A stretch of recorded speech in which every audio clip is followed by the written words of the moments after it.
A mother and her teenage daughter landed on an island that smelled of rain and adventure. No big plan.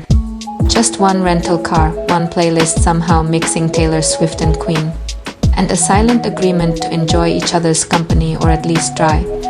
The Azores welcomed them with misty lakes and moody skies. The mother gasped at every view. The daughter? She rolled her eyes. Took 37 photos in 10 minutes. Classic.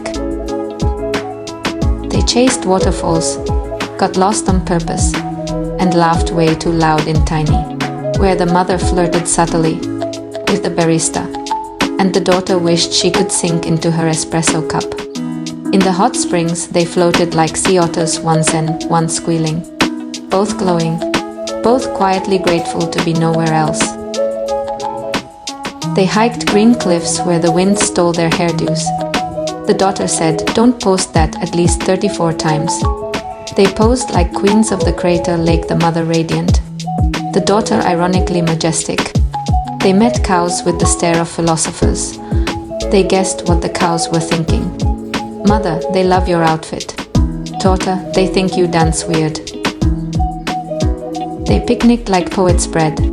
Cheese, fresh fruit, and a view to silence even TikTok. One pastel de nata was so good they stopped talking mid-bite.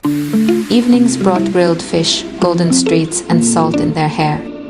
Once the daughter whispered, "Thanks for this." The mother nodded, smiled, pretended not to cry. She failed. Nights meant creaky floors and card games. The daughter won, suspiciously often.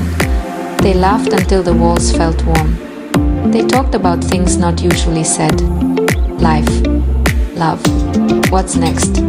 Time for once stopped rushing. It listened to. On the last day, they returned to where it began, the crater lake. They didn't say much. They didn't have to. Sometimes the biggest journey isn't across the ocean. It's back to each other. And somewhere out there, between volcanoes and waves, they found a tiny island called us. So here's to every mom and daughter chasing clouds together. 2 shared playlists and bad directions. 2 dancing in kitchens and laughing in hot springs. 2 letting go just a little and holding on to what matters. This wasn't just a trip. This was a love story. The end, but not really.